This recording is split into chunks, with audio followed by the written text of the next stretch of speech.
But first, a brazen daylight murder has sparked fears of a new underworld war in Melbourne. The shooting death of the infamous Chaouk family figurehead in the yard of his Brooklyn home. The first shot shattered the night.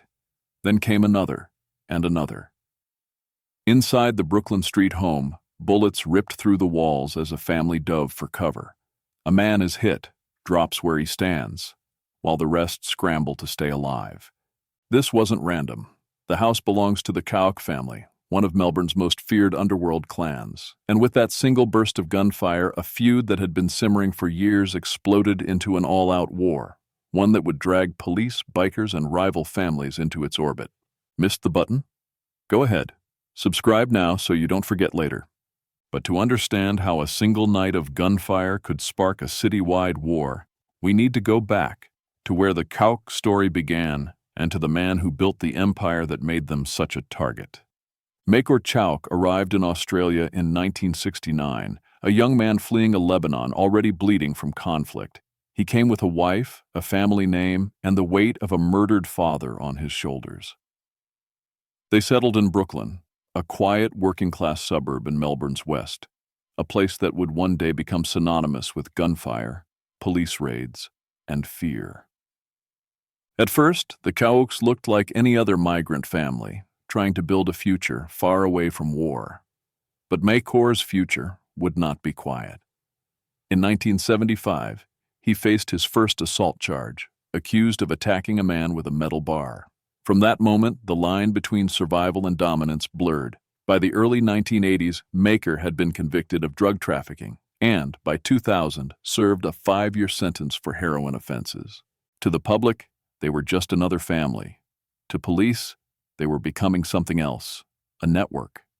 Their Brooklyn home was no longer just a house. It was a command post, a fortress where loyalty ran deep and silence was a survival skill. Over time, the Chaouks built a reputation not just for violence, but for control. They ran drugs through the western suburbs, moved stolen cars, and collected debts through intimidation. Their reach grew. Their alliances strengthened. Even Melbourne's notorious Hells Angels counted the Chaouks as allies, a partnership that would one day have deadly consequences. And then came the night that changed everything. On April 5th, 2005, the Special Operations Group stormed the Brooklyn house. Inside was Makor's son, Mohammed. During the raid, police say he came at them with a samurai sword. Shots rang out.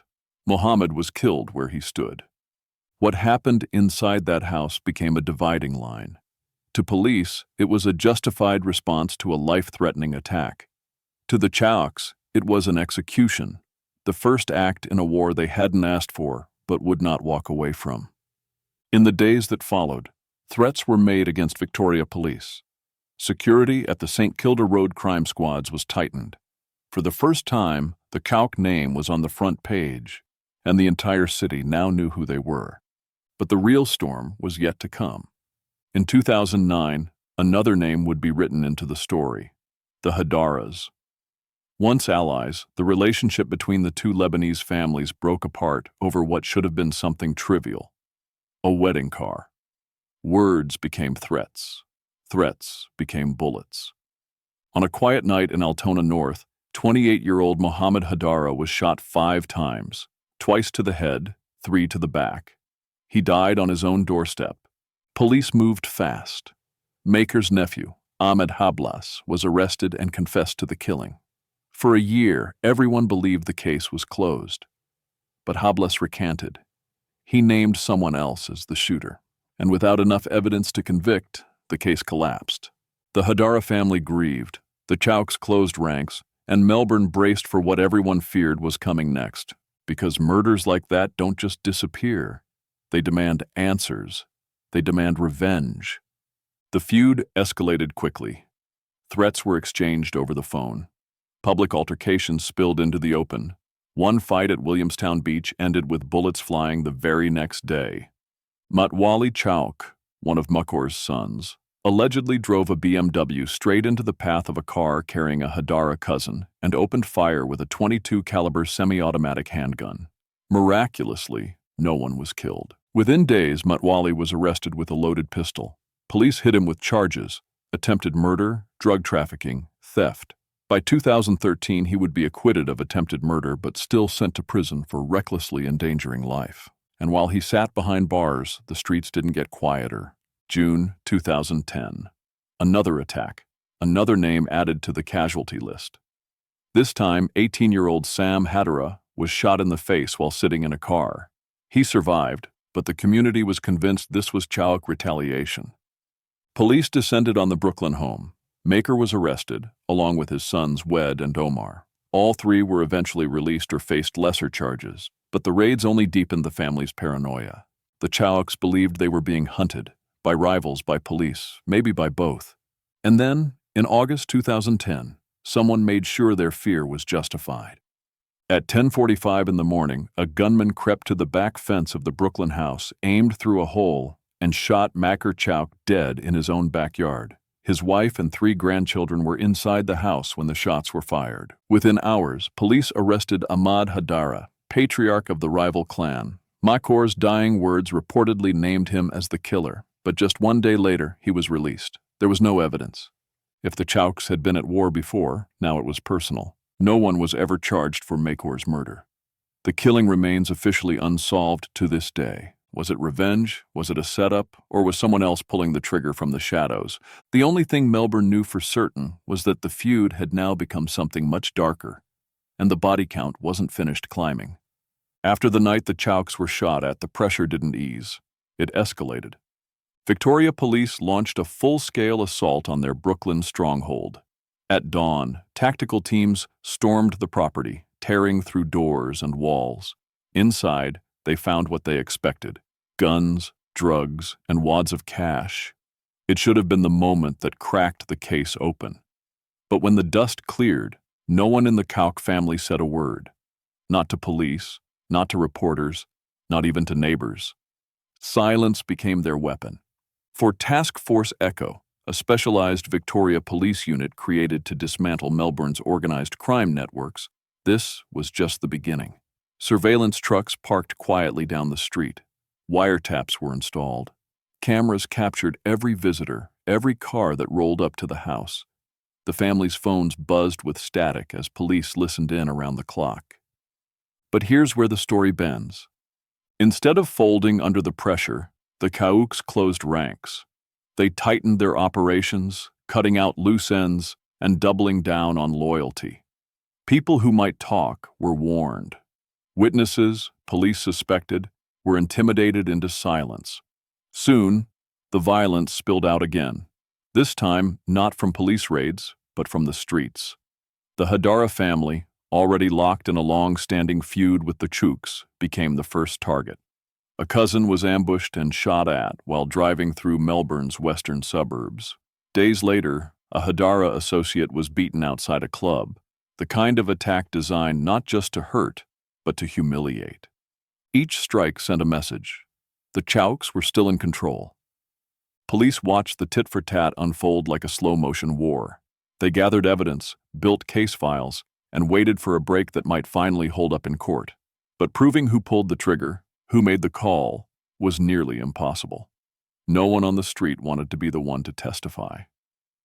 Quick reminder, if you're still watching, the most chilling moment came when rumors surfaced of a contract killing, a hit that, to this day, has never been solved. Some say it was revenge for an earlier shooting. Others insist it was a power play, a way to send fear ricocheting through the rival crews. Whatever the motive, one fact remains. Someone paid for blood, and someone delivered. This left the city on edge. For ordinary people, these weren't just names in the news. These were real shootouts in their neighborhoods, real police blockades on their streets. Parents kept children inside after dark. Shopkeepers watched customers with suspicion, and inside the Chaouk home, paranoia grew. Phones were ripped out of walls. Meetings moved to cars parked far from the house. Family members whispered about who might be an informant. And then came the hit that nearly broke the cycle. A Chaouk relative was gunned down outside a wedding, shot at point-blank range in front of dozens of witnesses. Panic erupted. Screams, cars peeling away, guests throwing themselves to the ground. Police swarmed the scene within minutes, but the shooter was gone. For Task Force Echo, this was proof the feud was spiraling out of control. For the Chaouks, it was proof that someone wanted them erased completely. The question now wasn't whether there would be more bloodshed. It was who would strike next, and how far they were willing to go. Because every unsolved shooting, every unanswered killing, was pushing both sides closer to a war Melbourne had never seen before. The feud that had simmered for years now boiled into open violence, spilling into the streets of Melbourne's west. The first attacks were shocking in their brazenness. Drive-by shootings rattled the Brooklyn compound. Bullets tore through walls, shattered windows, and scorched front lawns. Family members dove for cover, their hearts hammering with fear and fury. Even in the fortified house, safety was an illusion. Every passing car was a potential threat. Every stranger could be a gunman. Public spaces became battlegrounds. Chaouk associates were ambushed outside clubs, in parking lots, even at cafes. One car exploded on a quiet street corner, sending smoke and fire into the morning sky. A warning, investigators said, meant to intimidate the family and anyone connected to them. Police cordoned off the area, but the assailants were long gone, ghosts in the city. Behind closed doors, betrayal festered. Rumors circulated that an insider, someone within the Chaouk circle, had begun feeding information to Task Force Echo. It was more than speculation. Soon after, a massive raid struck the Brooklyn home. Tactical teams stormed the property once again. This time, the seizure was staggering.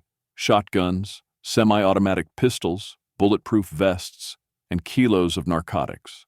The sheer scale of the haul made it clear that this was no ordinary bust. The Chaouk empire had been exposed to the public eye in a way that shook the family to its core. Paranoia seeped into every corner of the house. Meetings were moved to safe houses, cars were swapped daily, and phone lines were cut off for hours at a time. No one knew who to trust.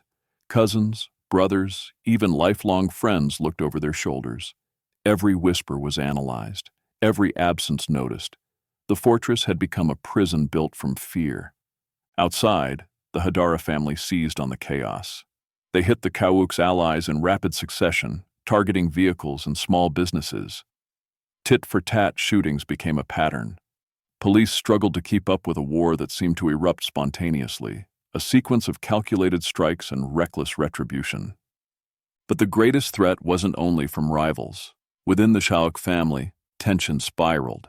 Disputes over loyalty, territory, and strategy turned private gatherings into battlegrounds. Arguments ended with doors slammed, voices raised, and sometimes fists flying. Long-held grudges, once suppressed for unity's sake, resurfaced with lethal potential. Every raid, every betrayal, and every public attack sent a message: the underworld was fracturing. The psychological toll on the family was immense. Fear wasn't just about survival. It became a tool of control. Brothers questioned each other. Cousins suspected betrayal. Even the youngest members, once shielded from the violence, were exposed to the growing terror. Police sources reported that one raid alone disrupted planned operations for months. Shotguns, pistols, and bulletproof vests confiscated in a single swoop were just the tip of the iceberg. The family had also lost communication channels, safe houses, and the quiet advantage of anonymity. Intelligence from the alleged insider had proven devastating, revealing patterns and hiding places previously unknown. The streets didn't wait for the Chaouks to recover. Another car bomb exploded at a suburban intersection, sending a bystander to the hospital. In another incident, 2 family lieutenants were ambushed outside a club, beaten, and left with broken ribs and black eyes. Public assaults were no longer about intimidation alone. They were designed to punish and provoke, a calculated escalation of a war that had already claimed lives. Amid the chaos, questions haunted every family member. Who could be trusted? Who had given the police their blueprint for destruction? And if betrayal could come from within, what chance did they have of surviving the relentless attacks from rivals? By the end of the year, the Brooklyn house, once a symbol of power and protection, was a fortress of tension, paranoia, and fear.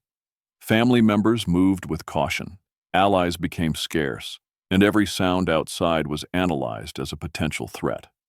The psychological toll was evident: sleepless nights, constant anxiety, and a creeping sense that the walls were closing in. Yet, even as the cracks appeared within the Chaouk clan, the feud refused to abate. Retaliation became reflexive. Every attack, whether successful or failed, only strengthened their resolve to strike back. Each bullet fired, each explosion detonated, was both revenge and a warning. The Chaouks were still in the fight, and anyone standing against them would feel the consequences. And through it all, one question lingered in the shadows. The contract killing whispered about still unsolved. Did it signal a larger force at work? Was the feud merely the tip of an iceberg of betrayal and ambition too complex for police to fully unravel? Or was someone inside the family playing a game that could cost them everything? The war had evolved. What began as a feud between two families had grown into a high-stakes struggle of survival, trust, and power. Every action demanded a reaction. Every secret uncovered created another vulnerability. And in the midst of it all, the line between loyalty and betrayal blurred into an almost lethal uncertainty. The morning of August 13, 2010, began like any other in Brooklyn, Melbourne's western suburbs. Sunlight spilled across quiet streets. Children played in backyards. But for the Chaouk family, it was anything but ordinary. Makor Chaouk, the patriarch who had survived decades of criminal wars, was about to face the most lethal threat of his life, not from rivals hidden in shadows, but in broad daylight in his own backyard. Witnesses would later recall the chilling calm of the scene. The shooter had waited, concealed just beyond the back fence, a vantage point overlooking the heavily fortified home. It was meticulous, no hesitation, no witnesses to mislead the target. When Mick stepped into view, the first shot rang out, precise, execution style, then another, and another. By the time anyone reacted, the patriarch had fallen, the life he had built and defended for decades extinguished in moments. Inside the house, family members screamed. Children hid behind furniture. Makor Chaouk, Mick's wife, collapsed over his body, her cries piercing the morning. The streets were flooded with shock and confusion as neighbors gathered, police sirens screamed, and news crews arrived to capture the haunting scene. The assassination sent a tremor through Melbourne's underworld. The Chaouk empire, long anchored by Mick's leadership, was suddenly leaderless. Power vacuums don't remain empty for long. Rival factions sensed opportunity. The streets that had been tense with anticipation now erupted in chaos. Retaliatory plans were drawn, allies repositioned, and every underworld figure recalculated their next move.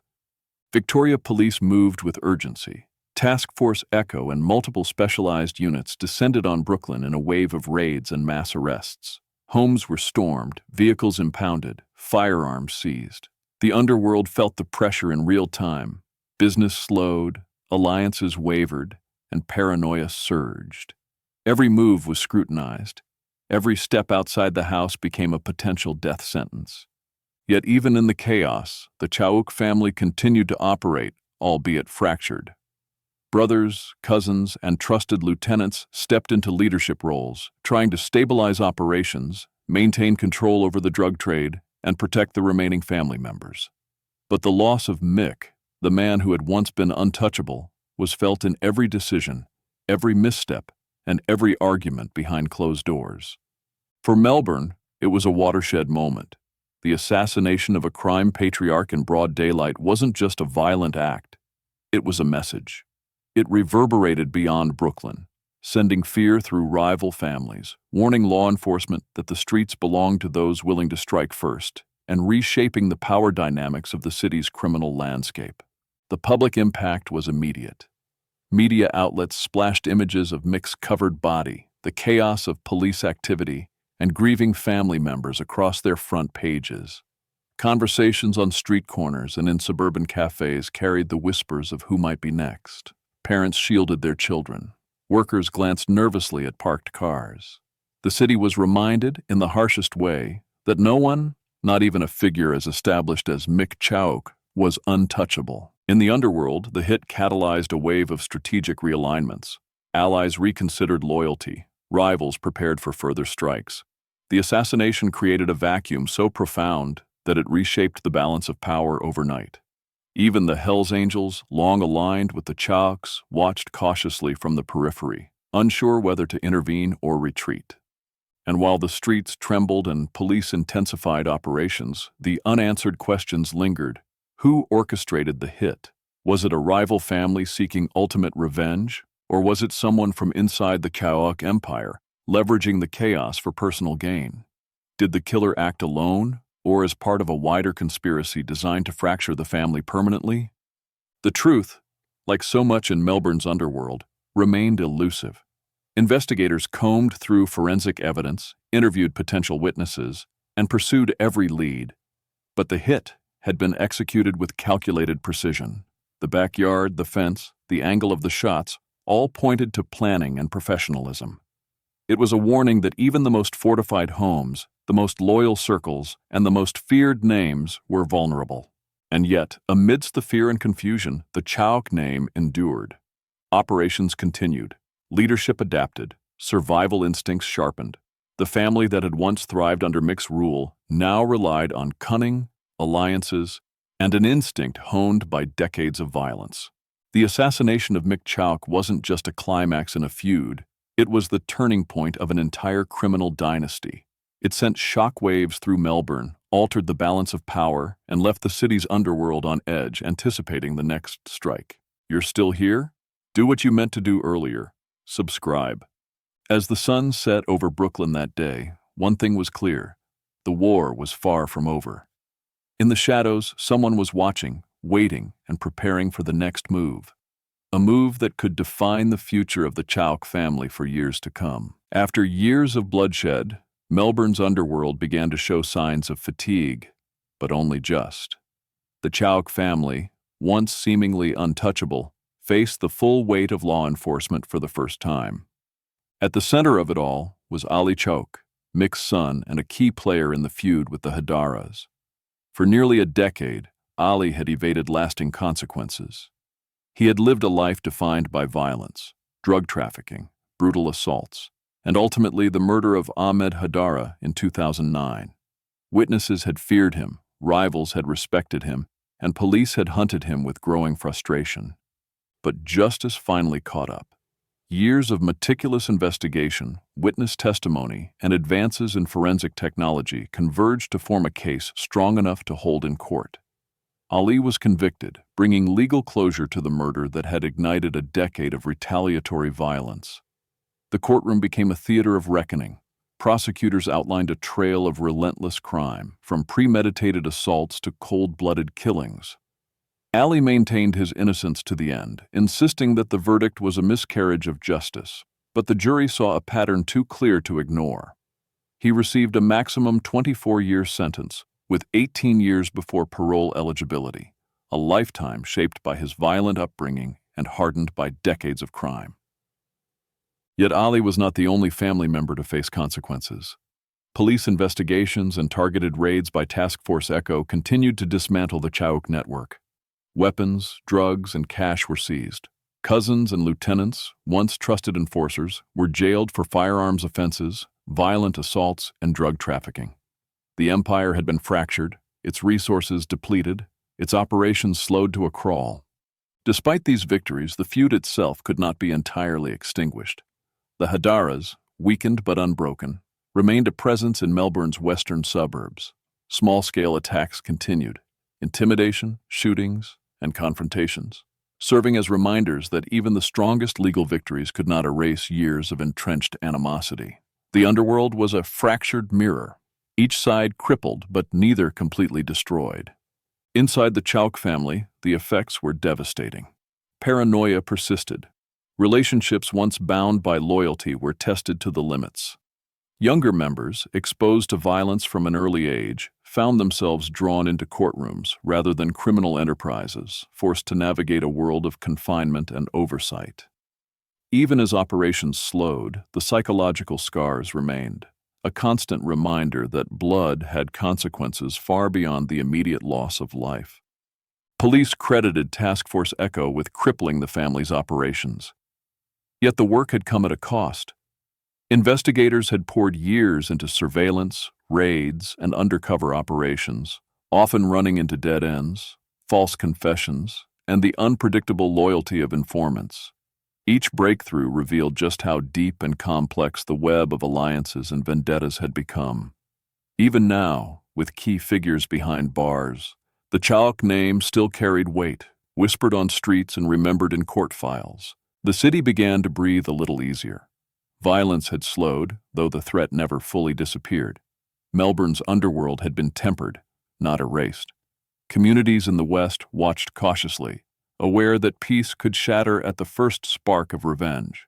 But for law enforcement and the public alike, the conviction of Ali Chaouk and the arrests of other family members represented a milestone, proof that even the most notorious crime dynasties were not invincible. And yet, the story of the Chaouk family was far from over. Though the major players were behind bars, the legacy of intergenerational crime lingered. New disputes, new players, and residual rivalries ensured that the echoes of the feud would resonate for years to come. The family's influence had been curtailed, but Melbourne's underworld had learned a lesson. Violence leaves a mark that lasts long after the guns fall silent.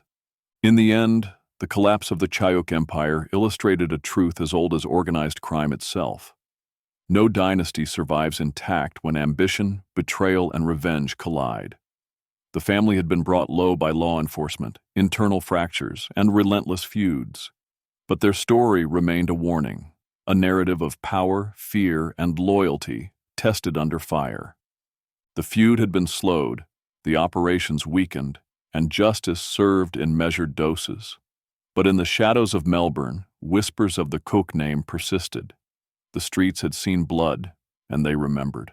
And though the violence had waned, the legacy of fear, power, and vengeance endured, a reminder that some stories never fully conclude. Even as Melbourne's streets began to quiet, shadows lingered. The city had witnessed decades of bloodshed, retaliations, and high-stakes vendettas, yet one question remained unanswered. Who killed Makor Chaouk? Despite exhaustive investigations, surveillance, and witness testimony, the assassin had never been identified. Police combed crime scenes, analyzed forensic evidence, and interrogated suspects, but the killer remained invisible. Some speculated it was a rival family. Others whispered of an insider, someone with intimate knowledge of the Chaouk compound and operations. No confession, no conviction, no closure. Only the ghost of a figure who had reshaped the underworld with a single, precise act of violence. Rumors persisted, weaving through Melbourne's western suburbs like smoke. Whispers of revenge plots circulated among old allies and new players alike.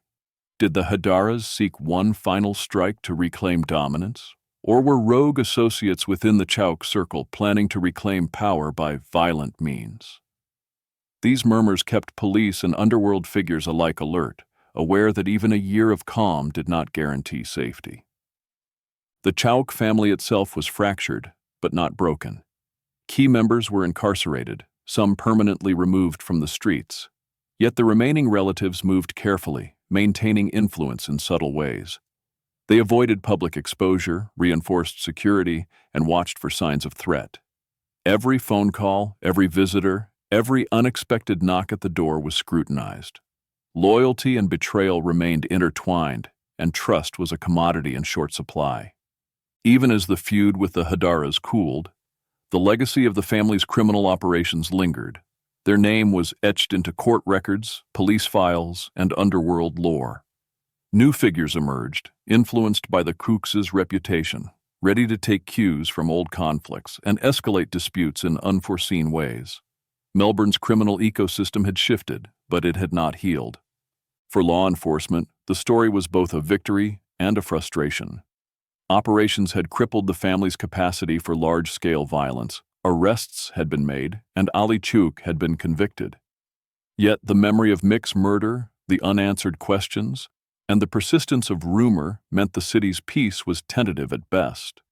Authorities remained vigilant, aware that a single act could reignite the flames of vengeance and reopen a war they had worked so hard to contain. Public perception mirrored this uncertainty. Neighbors, journalists, and casual observers alike speculated endlessly. Would the feud erupt again? Would justice ever truly be served? And for those watching from outside the underworld, the story remained tantalizingly incomplete. A narrative shaped by violence, loyalty, and mystery, with no final chapter yet written. The Chaouk name remained synonymous with fear and resilience. Even quiet streets carried a residual tension, a reminder that while operations had slowed, the family's influence endured. Young members, schooled in decades of intergenerational conflict, observed and learned. They understood that survival required vigilance, and that vengeance was never truly absent, only delayed.